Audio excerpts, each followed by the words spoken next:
There is a particular type of silence that follows the question, "Are you feeling all right, dear?" It's a quiet, heavy, patronizing silence, the kind that makes you feel like you're a specimen under a microscope.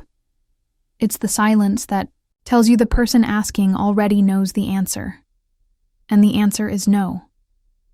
I've lived in that silence for years. It has become the soundtrack to my life, the space between my own fracturing thoughts. And the conductor of that terrible symphony was always my grandmother, Diana. It happened again last Tuesday. A memory so vivid and yet so wrong it makes my teeth ache just thinking about it. I had been working for 3 days on the preliminary proposal for the Moreau acquisition, a massive company-defining deal. The signed letter of intent was on my desk, right next to my laptop. I saw it, I touched it, I read it 6 times. That evening I had dinner with my grandmother. The next morning it was gone. Not misplaced. Vanished. When I frantically searched my office, my grandmother appeared in the doorway, her face a perfect mask of calm concern. "Avery, darling, what's the matter?" she asked, her voice smooth as silk. I told her about the letter. She tilted her head with practiced pity. "The Moreau deal. But I decided against that last week. We never sent a letter of intent. You must have dreamt it." When I insisted, she called in her assistant, a woman who had worked for her for 30 years, who calmly confirmed that yes, the deal was off. No letter was ever signed. My own assistant, when questioned, looked at me with deep, worried eyes and said I had seemed under a lot of stress lately. I felt the familiar cold dread creep up my spine. The world tilted, just for a second. 3 people, whose realities, I trusted, were presenting me with a fact that contradicted the evidence of my own mind. Was it possible? Could I have imagined it all so vividly? It was the latest in 1,000 tiny, imperceptible cuts that I had come to believe were severing me from reality itself. This wasn't a new phenomenon. It was a pattern, a slow, creeping fog that had been rolling in for years. It started small. My car keys would be in the refrigerator. I'd show up for appointments that the other person swore were never made. I'd have entire conversations with my grandmother that she would later deny with a gentle, worried smile. "Oh, Avery, my memory isn't what it used to be, but I am quite certain I would remember something like that. It was always me, my stress, my overactive imagination, my memory, which was becoming a landscape of ghosts and mirages. I sought help, of course. I went to a therapist, a highly recommended doctor my grandmother had insisted on paying for. I sat in his plush chair and poured out my fears, my anxieties, the feeling that I was coming undone. He would listen patiently, and then guide me toward the conclusion that I was putting too much pressure on myself, that the stress of being the heir apparent to an empire was manifesting in cognitive glitches.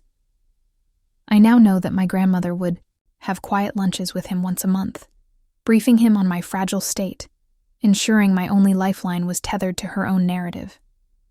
The family, of course, were her unwitting echoes. "You need to take a break, Avery," my mother would say, her brow furrowed with genuine concern. "Diana is so worried about you." They saw me as unstable, a brilliant but flawed mind cracking under the pressure. Their pity was a cage, and every worried glance was another bar. So when Diana died peacefully in her sleep, the emotion I felt was so complex, so monstrous, it terrified me. There was grief, a deep and hollow ache for the woman I had, despite everything, loved and admired. But beneath it, there was a terrible, shameful wave of relief. The gaslighting would stop. The quiet daily assault on my sanity was over. I could, finally, maybe, begin to heal. The will reading was a tense affair. The family expected me to be sidelined, for the company to be put into a trust managed by more stable hands. They were visibly shocked when Mr. Abernathy announced that Diana had left me everything, her entire fortune and her controlling interest in the company, unconditionally. She believed, the will stated, that Avery's mind possesses a unique and singular strength, perfectly suited for leadership. The irony was so profound it was almost comical. Then came the final bequest. To my granddaughter Avery, the lawyer read, I leave my suitcase, my constant companion. The key to your mind is inside. A chill that had nothing to do with the air-conditioned room snaked its way down my spine. The key to my mind. Was it a confession? A final posthumous piece of evidence that would prove I was mad? Or was it something else entirely? The family looked at me with renewed pity, as if I had been left a box of snakes. And in that moment I wasn't sure they were wrong. The suitcase felt less like an inheritance and more like a final damning diagnosis. If you've ever had someone make you question your own memory, your own reality, hit that like button. The feeling of being gaslit is one of the loneliest things in the world. Let me know I'm not alone. The suitcase sat in the corner of my living room for a week, a silent, leather-bound coffin. I didn't touch it. I barely looked at it. Its presence was a physical weight in the room, a constant looming reminder of her final, ominous words. The key to your mind is inside. The phrase became a tormenting echo. Was it a key to unlock my madness, or a key to lock me inside it forever? I was terrified that opening it would be the final, irreversible step into the abyss, that inside I would find a doctor's diagnosis, a hidden medical history, the clinical proof that my mind was, as I had long suspected, broken, but not knowing, was its own special kind of insanity. The uncertainty was a corrosive acid, eating away at the already fragile foundations of my reality. On the 8th night, after staring at the ceiling for hours, replaying every memory of my own perceived failure, I couldn't take it anymore. I knew, with a certainty that chilled me to the bone, that I would rather be a diagnosed madman than live for one more day as a suspected one. I needed to know the truth, even if that truth was my own damnation. My hands shook as I knelt before the suitcase and clicked open the latches. The air that escaped smelled faintly of her perfume and old books, a scent that was once comforting and was now deeply menacing. At first glance, the contents were disappointingly normal. A few silk scarves, a collection of classic philosophy books, a first edition of Meditations by Marcus Aurelius. It was an anticlimax. A wave of pathetic relief washed over me. It was just a suitcase. Her final words were just the poetic ramblings of an old woman. But I knew her better than that. Her actions were never simple. I ran my hands along the interior, just as I had seen her do countless times, and my fingers found it. A false bottom, so perfectly integrated into the design it was almost seamless. With a surge of adrenaline and dread, I pried it open. It lifted with a soft sigh. And there it was, the key to my mind. It wasn't a document. It was a library. Dozens of microcassettes, the kind used for dictation, were nestled in perfectly cut foam slots. Each one was labeled with a small, typed sticker in my grandmother's precise, clinical style. The labels were dates, and I recognized them. October 17th, 2022. The day I was certain I had a lunch meeting with our London investors, a meeting they swore was never scheduled, humiliating me in front of the entire board. May 4, 2024. The day her priceless Fabergé egg, which she had asked me to move to the safe, vanished from my hands only to reappear on her mantelpiece, making me look dangerously careless. And there, near the front, was a tape labeled Project Air, Phase 7, Moreau Acquisition. Last Tuesday. My heart felt like it was going to stop. Tucked beside the tapes was a small, elegant cassette player. It was a complete, self-contained system of torment. I felt a strange calm settle over me, the calm that precedes a verdict. I picked the Moreau tape. I slid it into the player. I put on the headphones, closed my eyes, and pressed play. First, there was the soft hiss of old tape. Then, her voice. Not the warm, concerned voice of my grandmother, but the cold, detached voice of a scientist, dictating field notes. Memo for Project AIR, Phase 7, Sub-Objective Falsification of Consensus Reality. The subject, Avery, has now completed the draft of the Moreau acquisition proposal. The signed letter of intent is on their desk. At approximately 0200 hours, I will enter the study and remove the document. All physical and digital copies known to the subject will be expunged. I have already briefed senior staff, as well as Avery's personal assistant, on the counter-narrative. They are to express confusion and concern, reinforcing the subject's self-doubt. The desired outcome is for the subject to exhibit severe cognitive dissonance and ultimately defer to the constructed consensus reality, abandoning their own memory of the event. This will serve as a baseline test for the pliability of their core memory under unified external pressure. Monitor for signs of cognitive capitulation and emotional distress. I ripped the headphones off, a strangled gasp escaping my lips. The room was spinning. It wasn't real. It couldn't be real. This was a joke, a sick, twisted, impossible joke. My hands trembling, I grabbed another tape, one labeled Key Displacement Trial, July 2018. I slammed it into the player. Trial notes. Her voice began, clinical as ever. After confirming the subject had placed their car keys on the hall table, I retrieved them and placed them inside the milk carton in the refrigerator. The objective is to create a minor but inexplicable disruption of causal reality. Subject spent 45 minutes searching, exhibiting increasing levels of anxiety and self-recrimination before discovering them. They dismissed the event as a sign of their own flakiness. The conditioning is proving effective. They are learning to blame themselves for the inconsistencies in their world. One after another, I played the tapes. Each one was a greatest hit of my own private hell. The auditory hallucination simulation, where she had used a hidden directional speaker to make me think I was hearing whispers. The social memory distortion, where she had paid 2 actors to have a fake argument with me at a party, an event everyone else, including my own friends, was briefed to deny ever happened. It was all there. A meticulous, multi-year, scientifically documented campaign of psychological warfare waged against me by the one person I had trusted most in the world. I ended up on the floor, the tapes scattered around me like shrapnel from an explosion. The fog that had shrouded my mind for years finally lifted, and in its place was a truth so stark, so monstrous, it was almost impossible to comprehend. I wasn't losing my mind. My mind was, and always had been, perfectly sane. It was just a laboratory, and my grandmother had been the chief and only scientist. I don't know how long I sat on that floor, surrounded by the little plastic coffins of my manufactured madness. Hours, maybe a day. The outside world had ceased to exist. My universe was the hiss of the tape player and the cold, clinical voice of my grandmother dissecting my psyche.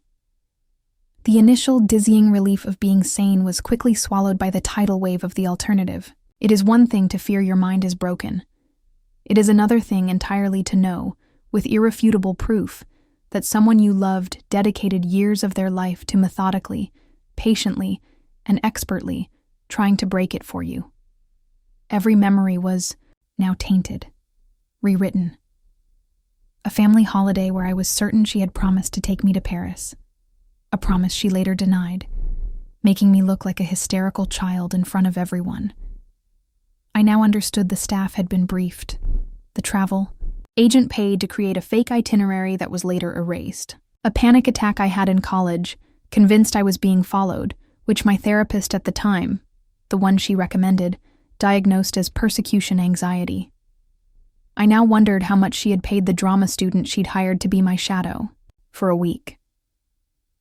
My love for her, that deep, foundational pillar of my life, was crumbling into dust. And yet, beneath the hatred, beneath the profound sense of violation, a new and terrifying feeling was beginning to stir. It was a cold, grudging, and monstrous respect.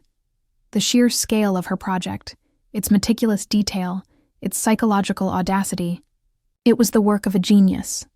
A malevolent, sociopathic genius, but a genius nonetheless. She hadn't just been a grandmother. She had been an architect of reality itself. It was in this state of shock and twisted admiration that I noticed one last tape. It was separate from the others, placed in a velvet pouch in the center of the hidden compartment. The label didn't have a date. It had a title. It read, "A Thesis on Succession." This wasn't a log. This was a manifesto. This was the why. With a hand that was now perfectly steady, I put the final tape into the player. I knew this was the one that would either save me or destroy me completely.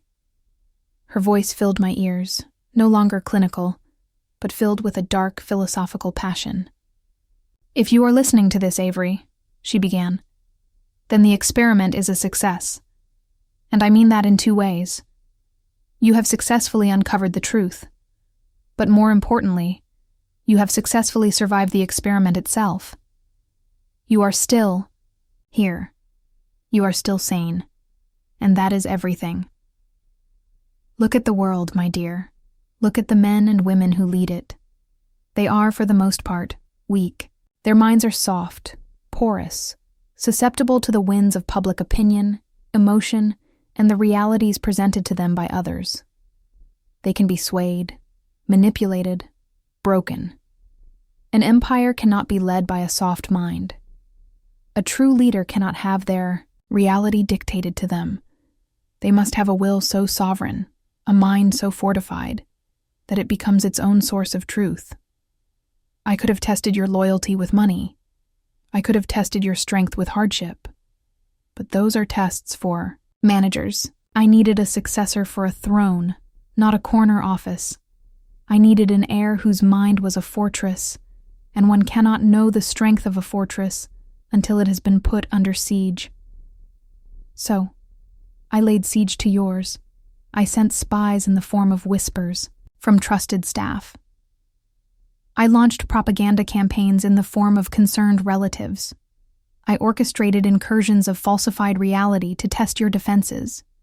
I did everything in my power to make you surrender your own perception, to doubt the evidence of your own senses, to capitulate to a world that insisted you were mad, because only a mind that can withstand the unanimous consensus of reality itself is strong enough to shape that reality to its will. This was never about breaking you, Avery. It was about discovering if you were, at your very core, unbreakable. It was to see if, when the entire world stood on one side of a line and your own mind stood on the other, you would have the absolute, unshakable conviction to trust yourself. Most people fail. They break. They accept the reality they are given, because it is easier than the lonely, terrifying work of holding on to their own. I wasn't looking for the grandchild I loved.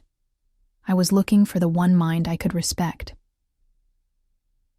The tape clicked off. The silence that followed was different. It was no longer the silence of dread or confusion.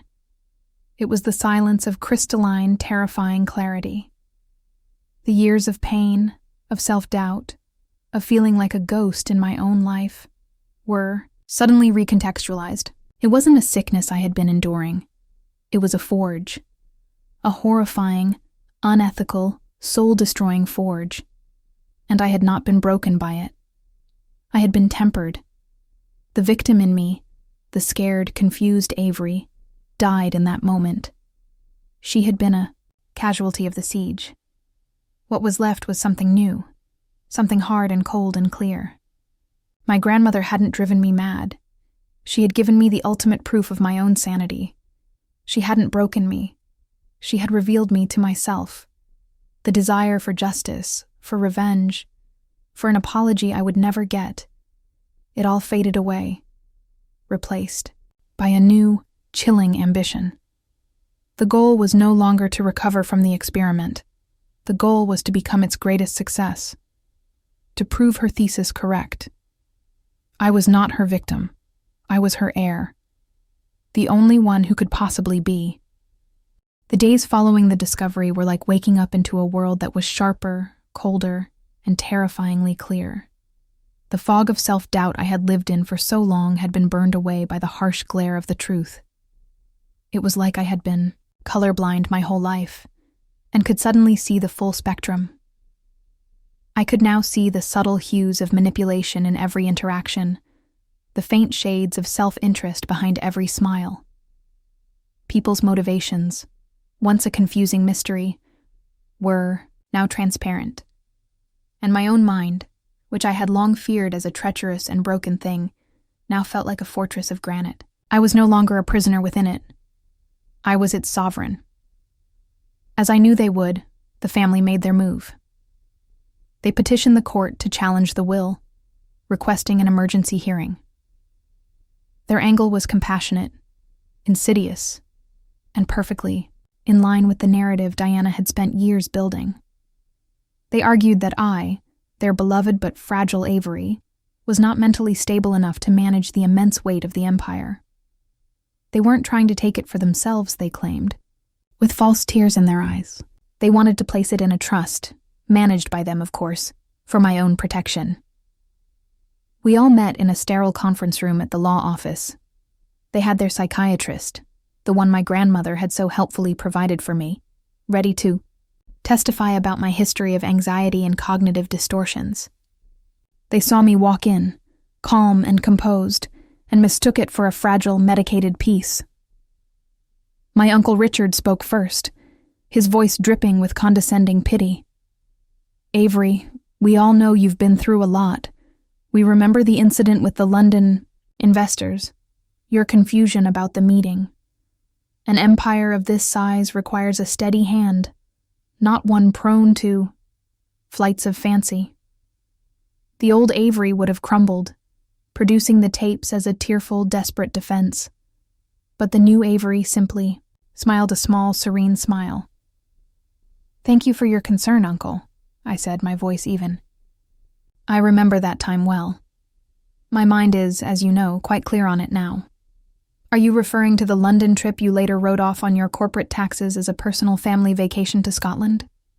I have the expense reports. My memory of the company's finances is crystalline. Is yours?" He paled, sputtering into silence. My mother tried next, her eyes soft with genuine, manipulated worry. "Darling, it's not just business. We worry about your health, your anxiety. You've always been so sensitive." I looked at her, not with anger, but with a profound, cold pity. She was a pawn, and she didn't even know it. "I understand you're emotional right now, Mother," I said gently. "And I've learned that when people are emotional, their perception of reality can be clouded. Perhaps we can discuss my health when you're thinking more clearly." I had taken their weapons, concern, pity, the narrative of my instability, and turned them back on them. I made them feel like the unreliable narrators of their own lives. In less than 30 minutes, their case, built on a foundation of lies I now fully understood, collapsed into a pile of embarrassed silence. They had come to declare me insane. They left questioning their own memories. Taking control of the empire was my next act. In my first board meeting, I didn't just walk, I swept in. I presented a 5-year plan so audacious, so contrary to market consensus, that it sucked the air out of the room. It involved selling off our most stable assets to fund a massive, high-risk venture into speculative technology. They called it reckless. They called it corporate suicide. I stood at the head of the table, the place where Diana had once sat, and I didn't defend my plan with charts or data. I simply stated my vision. "You are all looking at the present," I told them, "and reacting to the market as it is. You are trapped in a consensus reality. I am not. I am building the company for a reality that does not yet exist but will. You may follow my lead, or you may be replaced by those who will." There was no debate. There was only the stunned silence of men who realized their new leader's self-belief was absolute and terrifying. Within a year, our stock had tripled. Tapes, my strange and terrible inheritance, are no longer scattered on my floor. I didn't destroy them. That would be an act of a victim trying to erase their trauma. I am not a victim. I am the successful outcome of the most grueling psychological experiment ever conceived.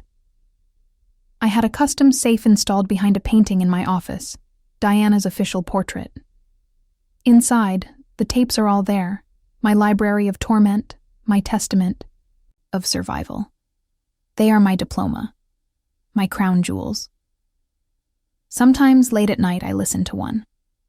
I listen to her cold voice detailing a plot, and I smile, not with pain, but with a sense of profound, chilling connection to my creator. I am what she wanted me to be, an heir whose mind is a fortress, whose will is sovereign. I am the architect of my own reality, and in the world she has left me. That is the only thing that makes one worthy of the throne. My grandmother tried to break my mind to see if it was strong enough to rule. It was. Subscribe, and I will show you what reality looks like when it's built by an unbreakable will. If you've ever been the only one to stand by someone when everyone else walked away, hit that like button. Let me know I'm not alone in believing loyalty means something.